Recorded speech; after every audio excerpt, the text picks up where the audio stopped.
Award-winning futurist researcher and keynote speaker Nikolas Badminton joining us on Canada Now for his weekly visit. Nick, this week we focus on surgeries performed by robot. Yeah, and more specifically, autonomous surgeries fulfilled by robots. I mean, robotic surgery has been around for quite some time. I actually met one of the guys who founded that sort of the whole discipline. He lives out in Vancouver, and so he sort of popped up in the late 80s as an idea, and through the 90s, 2000s, sort of developed a lot more. And a very famous robot called the Da Vinci robot, which is sort of surgeon-assisted robot, has been sort of dominant in the field. And there's lots more companies out there now. But it's kind of interesting. You know, we've got this new robot, and I sent you a link to this article called the STAR, or the Smart Tissue Autonomous Robot. And right now, they're sort of testing this on pigs. And, you know, I think we spoke about pigs, you know, last couple of episodes. But really, the physiology of a pig similar to that of a human. But so this robot, the STAR, operated on the soft tissue of pigs to reconnect two ends of an intestine, which is supposed to be one of the most intricate and delicate tasks in abdominal surgery. So really taking it to task, seeing if it would work, you know, no intervention from surgeons, and actually did the procedure on 4 animals, and it did significantly better than humans would, which is kind of controversial in the field. And being a surgeon myself and just kind of doing radio on the side, and normally, Nick, I'm so well advanced that I would normally perform brain surgery. But knowing surgery as well as I do, Nick, the real-time intricacies in operating on soft tissue, it changes. It can change as you go. And the thing is, the STAR, the robot, it adjusted along the way, which is very impressive. You know, it was trained very well, and then it used its knowledge and it adjusted. And, you know, it takes that surgery and it'll be connected to an internet of other surgical robotics sort of companies. And suddenly that'll feed in the hive mind around the world of producing better surgery, right? It's interesting. I mean, some experts and research firms are sort of saying that the market's going to explode. It was the market was about $6.1 billion US dollars in 2020, which is going to explode to about 22.27 billion US dollars by 2028, and that's a growth of nearly 18% per year. So it's kind of interesting. And if you think about the situation with, you know, hospitals like closing down surgeries, non-elective surgeries, or whatever, well, that's not going to be a problem with automated robotics. And, you know, would you have fully automated, you know, hospitals with robots and very few people literally running, you know, sort of swarms of nurse and doctor robots and surgeon robots? Sure, it's absolutely a future that could exist. I mean, it's a way off. But, you know, I think this is kind of really interesting and super, like, dial up to 11 future, you know, Jeff. Yeah, well, that's what makes this topic so interesting with you there, Nick. Yeah, I mean, shortening patients' wait to be discharged, reduced complications after surgery, sped up recovery time. So we keep that in mind when we're talking about the backlog of surgeries because of the pandemic, overcrowded hospitals as well. And also keeping in mind, like, in terms of time, surgeons, it takes, and trust me, I know, it takes 10 years to train a surgeon. Yeah. Well, you know, I've got a great friend who's a liver transplant surgeon. She's a liver cancer specialist. And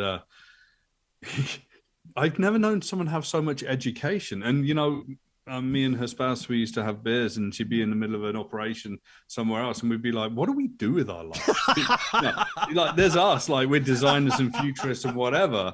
And she's, you know, saving lives, right? Literally. So, you know, hats off to surgeons. So I don't want to, like, belittle that side of things. But there's a big debate right now. You know, is it better? I mean, you just said a number of different things. People can get out of the hospital earlier. There's less trauma and whatever. But there's a lot of studies that are finding that there's very little difference between sort of a human surgeon and a robotic surgeon. But I think that it's kind of interesting to think that autonomous robotic surgeons will never stop. They just need to set them up. There'll probably be some setup time, 365, 24/7.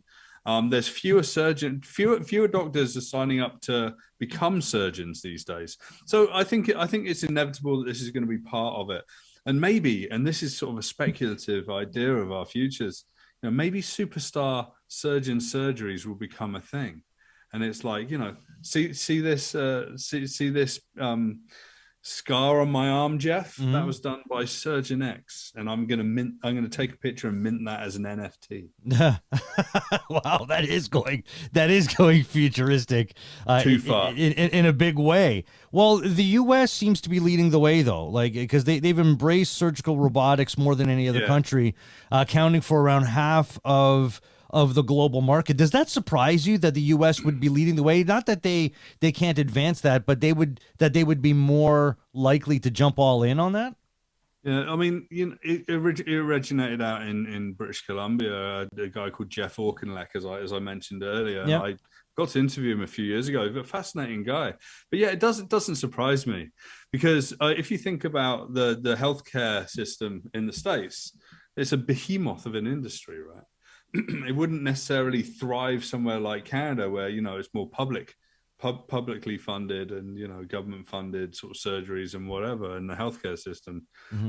So down in the States, they got the money, so like let's make it happen. And surgery and diagnosis and healthcare and everything, everything from artificial intelligence and autonomous robotics all the way through to like tools and robotics to help connect patients to doctors remotely or whatever.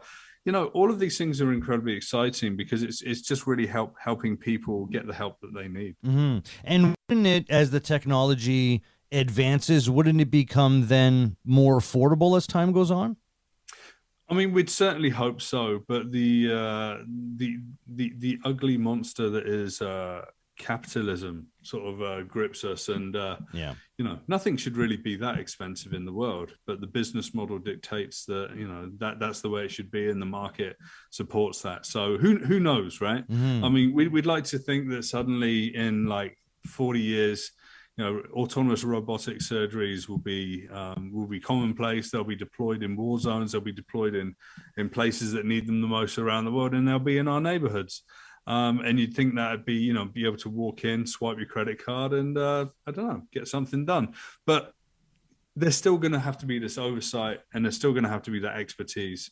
And ultimately, you're probably going to spend more on insurance and liability insurance than you are on the actual surgery. If you think about that, if an autonomous surgery robot screws up an operation and unfortunately, like one of your friends or one of your family members dies, who's to blame, and who's going to pay back on that? Yeah. Well, if Luke and Leia Skywalker can be delivered by droids, then I'm sold on robot surgery. Check out NikolasBadminton.com, futurist researcher, keynote speaker. Nikolas Badminton. Nick, appreciate this. We'll talk again next week. We will chat very, very soon, Jeff.